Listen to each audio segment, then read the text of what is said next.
What is going on, guys? So today we're over here at First Response Urgent Care. Dr. T was actually one of the first people to sponsor us, and we just want to show our love to our sponsors by visiting them and telling y'all a little bit about them. So let's go ahead and check out Dr. T and what all he has in his clinic, and he'll tell us a little bit more when we get inside.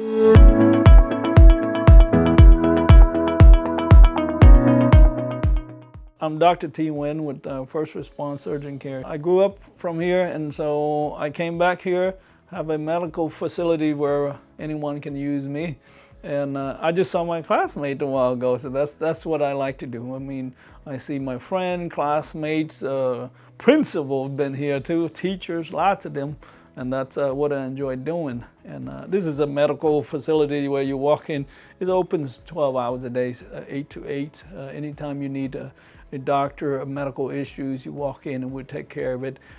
If it's evaluate you have an emergency, like a real life-threatening stuff, then we will have to get you to the emergency room. But majority of the time, 98, 99% of the time, we handle the issue here and they go home taken care of and don't have to waste time and don't have to waste a lot of money in the emergency room. That's the key part. This is owned and operated by a doctor, and that's me.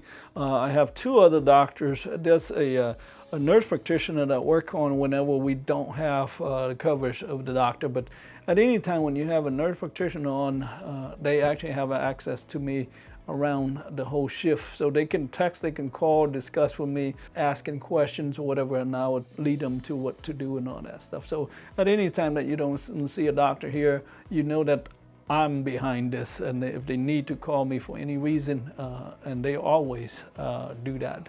And that's the thing about it. And right now it's huge shortage of doctors, and I can't find a lot of doctors to do these, but we're trying to do the best we could to have doctors available for the people of our community here. I went to Arizona. It's a medical school in Arizona, and then I came back to Houston Methodist to do residency. After residency, I came right back home because I knew that was my whole goal the whole time, that there's a huge need for doctor here. And so I came right back and opened this.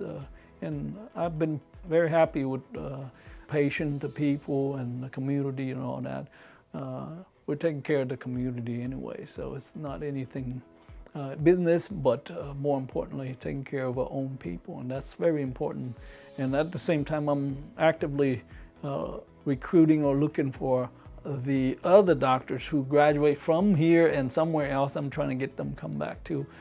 So in the near future, you might see other hometown doctors coming to join me, and that's what the big plan is. How did you get into athletics? Was it the gym? Was it running or whatever? Yeah, I was never an athletic guy and growing up until, I ran less than a mile in college, and that was it. I was like, oh man, my ankle hurt, my knee hurts. I'm not a runner. That's what I thought until recently, actually, until 2018. 2018, that's when my wife did her first Chevron Houston marathon, and I was babysitting 4 kids in the cold, pushing the stroller onto this little infant, crying and all that. I was not happy with 4 kids, but at the same time, when I saw the finish line, people coming in, and my wife coming in, it was so exciting. And so I told her next year I'm going to do it, and I'm not going to be the babysitter, okay? So it got me started, but my wife was the one to do that. That year, her and my 5 sisters and in-laws, total 10 people. They all have kids, and they all above 35, okay, at that time.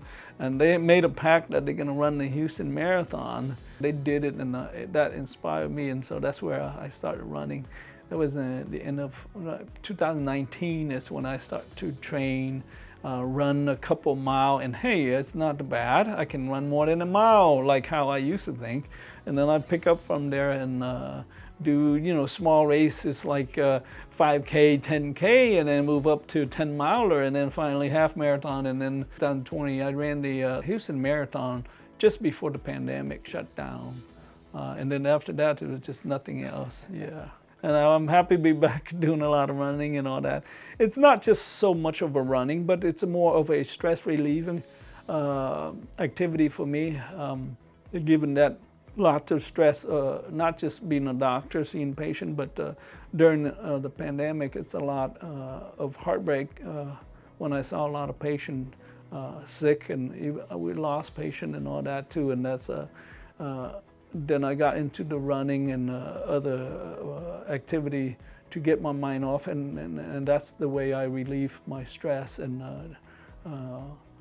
be free. When I'm running, there's nothing in my mind, just focus on what I'm doing, and that helped me a lot. And that's good for your health too. As we get older and older, we want to be active to keep things going. It's not like I want to live forever, but I want to feel good living every day, not dragging and all that. And running is a very good. If you have joint problem, and then of course not, then I would say swimming is the next thing that you want to try. And that's something that I've gotten into lately into the triathlon, because it decreased the chance of getting injured from just a lot of running. So you can cross-train with bicycling and swimming. Swimming is very good. Come out May 14.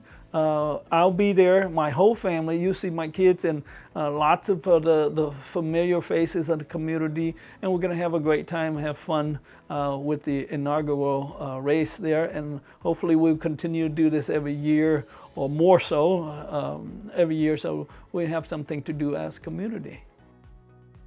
The other point I want to tell people is that it's never too late. You're not too old to start running, I started very late. I started 44 years old when I started running this whole thing. That was a couple of years ago. So don't say that you're too old to start anything, especially running. You don't have to run fast. Get things moving, and then you get comfortable and you add to it. And so age is not a factor in these kind of activities. So come out. All right, so just got done talking with Dr. T over at First Response Urgent Care. Great guy. It was really interesting to hear his story about how he started running. And we really appreciate him being one of the first sponsors that we ever had for our Three Bros Running Shannon's Run 5K, 10K. I hope you guys took what he said to heart. You guys should run it no matter your pace, no matter your age, no matter your sex. Come out and run it. It's gonna be a good time. We have a 2-hour limit, so you guys could pretty much walk the 5K or the 10K within that time, and you'll be just fine. Just come out here and be active and be healthy. So that's what we wanna do for our race, and hope you guys are signed up May 14th, Shannon's Run 5K, 10K in Orange, Texas. All right guys, see you guys later. Three Bros.